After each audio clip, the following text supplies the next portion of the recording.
Zone Australe vous est présenté par Zeop, les peintures Movilac et Air Austral.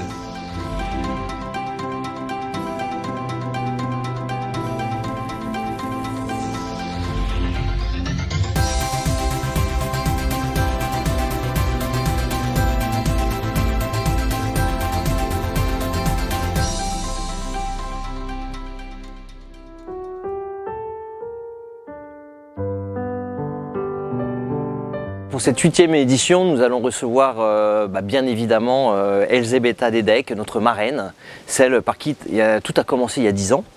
Donc une artiste belge d'origine polonaise, une pianiste, ainsi que notre parrain, donc Bertrand Lavrenov, qui nous a rejoint l'an dernier, un violoniste belge d'origine bulgare, primé, avec une carrière internationale. Et bien sûr des artistes nationaux qui viennent de Tana. Nous avons le groupe Cantiamo qui sont les voix, ce sont des choristes. C'est un groupe qui a été créé pour les Nocibé Symphonies. Nous avons Madagascar Orchestra qui est un groupe de musiciens. Nous avons LMM Quartet, un groupe de saxophonistes, une famille de saxophonistes et différents choristes et quelques invités dont je vous laisse la surprise de découvrir. Nocibé Symphonies, c'est l'esprit de partage avant tout. Donc c'est l'esprit de partage et de rencontre.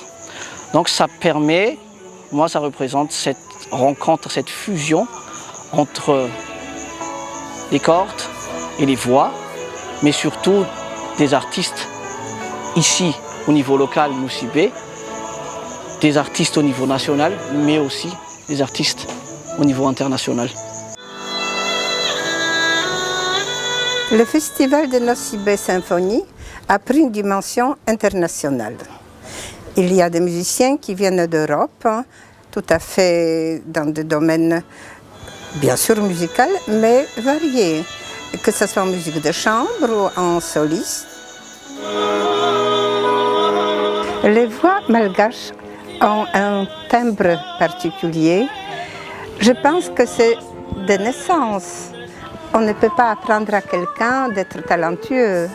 Et ceux qui se présentent ici au festival, visiblement, sont nés pour ça. Ici à Madagascar notamment, donc sur Tana, c'est surtout l'église, l'endroit où ça nous permet d'apprendre, de découvrir la musique sacrée et la musique classique en même temps. Et donc j'ai commencé par là, à intégrer la chorale, et puis petit à petit, je suis sorti à l'extérieur, donc par intégrer des groupes privés en ville. Et voilà, c'est venu comme ça. Et puis au fur et à mesure, des événements sont venus, et puis ça a continué avec Nocibé Symphonies.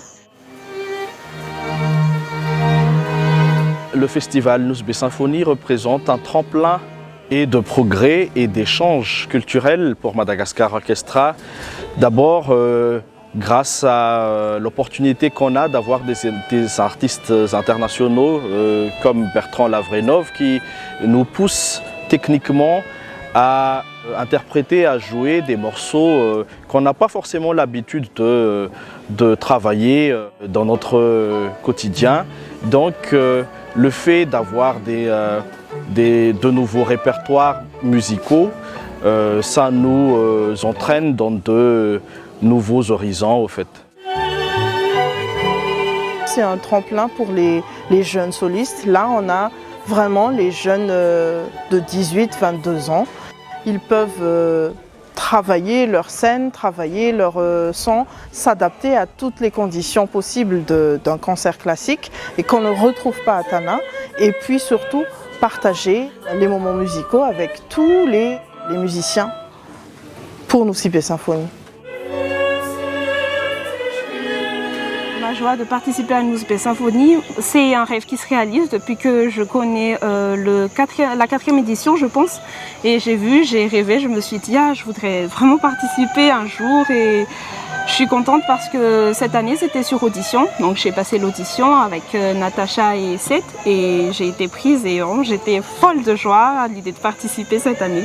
Et j'espère que ça va continuer pour les prochaines éditions. Très content, le LMM Saxophone Quartet, de pouvoir jouer encore cette année aux 8e édition.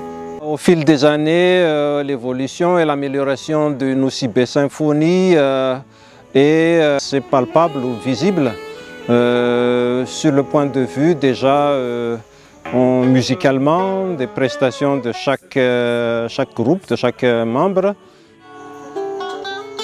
Les musiciens malgaches, pour moi, c'est du talent avant tout, du génie. Ils sont tous exceptionnels. Ce qui m'a beaucoup marqué, c'était lors des répétitions, ils étaient capables de vraiment réagir à chaque demande de manière presque immédiate et de manière intuitive. Et donc, oui, c'est énormément de talent. Le festival a commencé à prendre de l'ampleur, que ce soit au niveau de la communication, que ce soit au niveau de tout ce qui est événement culturel à Madagascar. Ce n'est pas seulement sur Nusibe que l'on entend parler de Nusibe Symphonie, mais vraiment à Antananarivo, le festival a pris de plus en plus d'ampleur au cœur des musiciens de la musique classique. Donc le festival Nusibe Symphonie est actuellement devenu un rendez-vous incontournable de la musique classique. L'hymne Nusibe Symphonie est composé par Parani, musicien, auteur, compositeur, guitariste, qui a su trouver une essence particulière à l'endroit. Parce que dans sa musique, on entend aussi bien les phrases tout à fait lyriques que des mouvements sauvages, des sentiments doux, une espèce de nostalgie de se retrouver ou du moment qui passe. C'est très très beau. La première fois que j'ai entendu l'hymne, j'étais « waouh, c'est à qui ?» J'ai demandé, j'ai adoré, les frissons, tout ça, quand on entend les paroles, la musique, tout va très bien ensemble, ça procure une très grande émotion à l'intérieur. C'est en 6 subdivisions, je pense, et ma préférée, c'est la 4e. Je suis très contente de la chanter, c'est une très très belle chanson. Nusibe Symphonie est devenu un vrai tremplin pour tous les musiciens au fait, parce que à travers Nusibe Symphonie, il y a beaucoup d'organismes internationaux qui ont pu connaître les talents cachés de Madagascar à travers les jeunes musiciens de la musique classique. Et vraiment, Nusibe Symphonie fait partie des, je peux dire, des backgrounds musicales des artistes de Madagascar pour les voyages à l'extérieur. Le dernier concert à Montpasso, c'est vraiment la cerise sur le gâteau pour Nusibe Symphonie. Il y a déjà le lieu, le parfum de Montpasso avec l'ilang-ilang.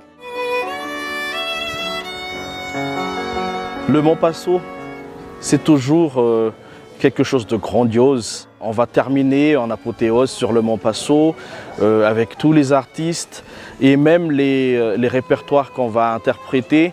C'est des répertoires adaptés à ce lieu magique, magnifique qu'est le Montpasso. Ça reste gravé dans les mémoires pendant l'année entière jusqu'à la prochaine édition.